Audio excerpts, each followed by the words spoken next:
Halo semuanya, pada video ini saya akan menjelaskan mengenai diferensial dua variabel atau biasa dikenal dengan turunan parsial. Untuk notasi turunan parsial seperti berikut ini. Misal diketahui Z sama dengan fungsi F dari dua variabel X dan Y. Karena fungsi ini memiliki dua variabel, maka fungsi tersebut akan diturunkan terhadap masing-masing variabel sehingga jadi seperti ini. Turunan parsial dari Z terhadap X atau fungsi F diturunkan terhadap X yang dimana dalam hal ini Y dianggap konstan. Begitu juga dengan turunan parsial dari Z terhadap Y atau fungsi F diturunkan terhadap Y yang dimana dalam hal ini X dianggap konstan. Untuk aturan dan sifat turunan parsial sama dengan turunan biasa satu variabel. Untuk lebih jelasnya, kita langsung masuk ke contoh soal. Diketahui fungsi f(x(y) sama dengan x kuadrat y plus 3y pangkat 3. Dan diminta tentukan f(x(xy) dan f(y(xy). Maka untuk f(x(xy), di mana x kuadrat y diturunkan terhadap x, hasilnya 2xy, dan 3y pangkat 3 diturunkan terhadap x, hasilnya 0, karena y dianggap konstan. Maka f(x(xy) sama dengan 2xy, ditambah 0 hasilnya 2xy. Dan untuk f(y(xy), di mana x kuadrat y diturunkan terhadap y, hasilnya x kuadrat, dan 3y pangkat 3 diturunkan terhadap y, hasilnya 9y kuadrat. Maka f(y(xy) sama dengan x kuadrat ditambah 9y kuadrat. Kita lanjut ke soal berikutnya. Diketahui Z sama dengan X plus Y per X min Y, dan diminta tentukan turunan parsial Z masing-masing terhadap X dan Y.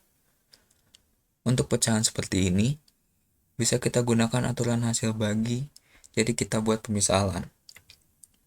Misal, X plus Y adalah U, dan X min Y adalah V.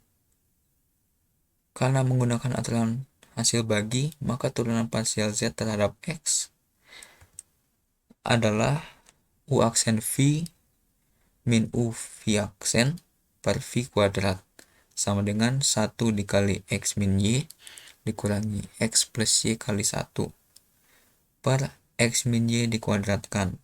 Maka hasilnya adalah min 2Y per X min Y dikuadratkan. Begitu pula dengan turunan parsial Z terhadap Y adalah U aksen V min U V aksen per V kuadrat sama dengan 1 dikali X min Y dikurangi X plus Y dikali min 1 per X min Y dikuadratkan. Maka hasilnya adalah 2X per X min Y dikuadratkan. Kita lanjut ke contoh berikutnya. Diketahui fungsi f(x(y) sama dengan xy kuadrat min 2x pangkat 3 plus 3y, dan diminta tentukan turunan fungsi f terhadap x 1,2 dan terhadap y 1,2. Maka untuk turunan fungsi f terhadap x sama dengan turunan xy kuadrat terhadap x adalah y kuadrat. Kemudian turunan min 2x pangkat 3 terhadap x adalah min 6x kuadrat. Dan 3y diturunkan terhadap x adalah 0. Maka hasil turunan fungsi f terhadap x sama dengan y kuadrat min 6x kuadrat. Dan jika nilai x dan y disubstitusikan, maka nilai turunan f terhadap x 1,2 sama dengan 2 kuadrat min 6 dikali 1 kuadrat sama dengan min 2. Begitu pula dengan turunan fungsi f terhadap y sama dengan turunan xy kuadrat terhadap y adalah 2xy, kemudian turunan min 2x pangkat 3 terhadap Y adalah 0. Kemudian turunan 3Y terhadap Y adalah 3. Maka hasil turunan fungsi f terhadap Y sama dengan 2xy plus 3. Dan jika nilai x dan y disubstitusikan, maka nilai turunan f terhadap y 1,2 sama dengan 2 dikali 1 dikali 2 ditambah 3 sama dengan 7. Sama seperti turunan satu variabel, hasil turunan parsial juga umumnya adalah sebuah fungsi yang dapat terus diturunkan yang biasa disebut dengan turunan order tinggi. Dalam hal ini, maka setiap fungsi akan diturunkan terhadap masing-masing variabel. Contohnya seperti ini, di mana fungsi fx diturunkan terhadap x menjadi fxxy dan terhadap y menjadi fyxy.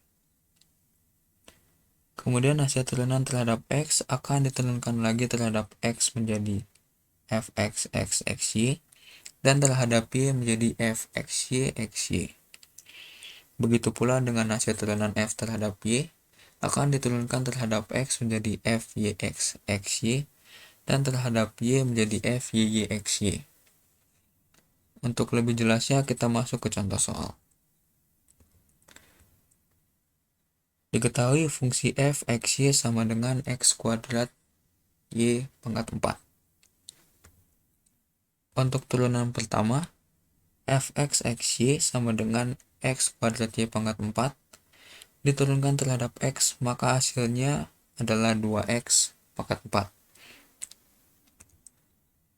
Fyxy sama dengan x kuadrat y pangkat 4 diturunkan terhadap y, maka hasilnya adalah 4 kuadrat y pangkat 3.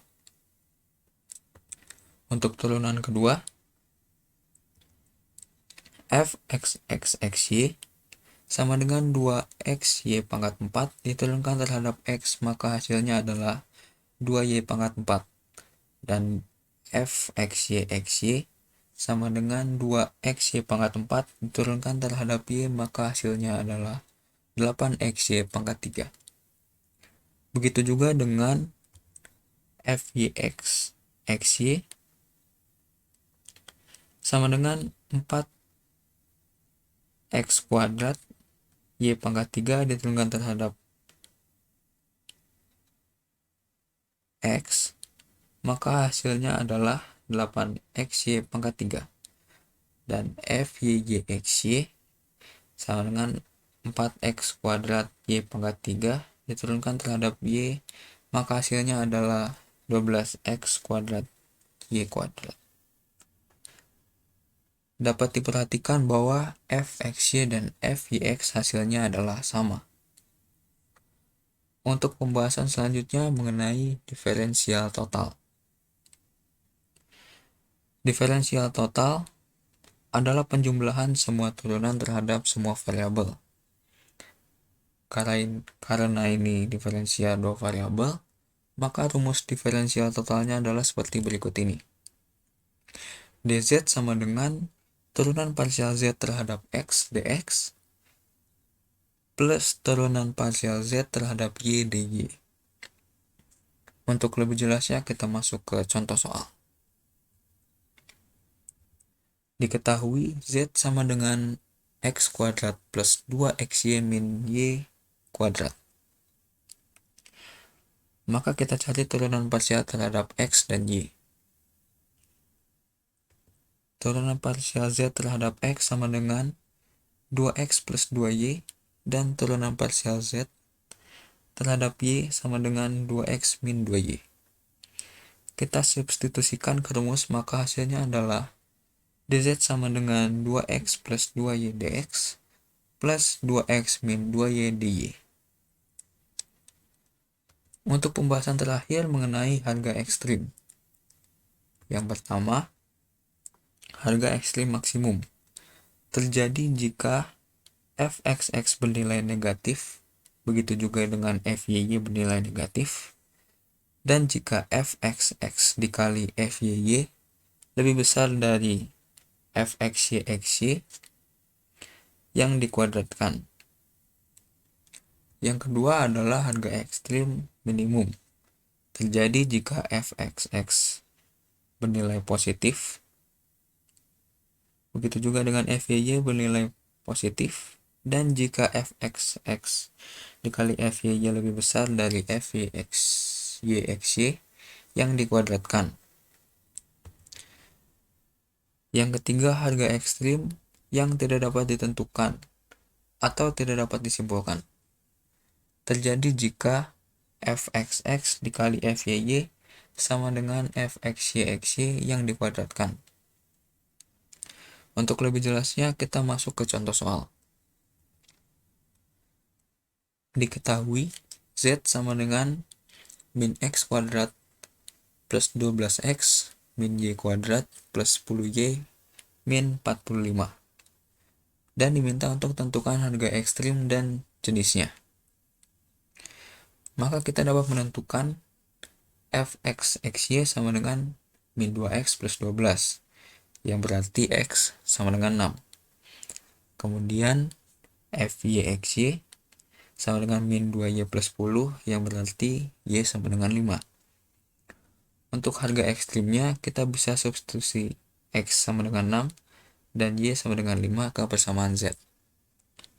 Sehingga menjadi min 6 kuadrat plus 12 dikali 6 min 5 kuadrat plus 10 dikali 5 min 45 sama dengan min 36 plus 72 min 25 plus 50 min 45 sama dengan 16. Kemudian fxxy sama dengan min 2 yang berarti negatif. Dan fyxy sama dengan min 2 yang berarti negatif juga. Sedangkan fxyxy sama dengan 0. Jika kita kalikan fxxy dengan fyxy, maka menjadi min 2 dikali dengan min 2 sama dengan 4. Maka fxxy dikali fyxy lebih besar dari fxy yang dikuadratkan, yang berarti harga ekstrim z sama dengan 16 adalah maksimum. Sekian penjelasan saya mengenai diferensial dua variabel, semoga dapat dipahami.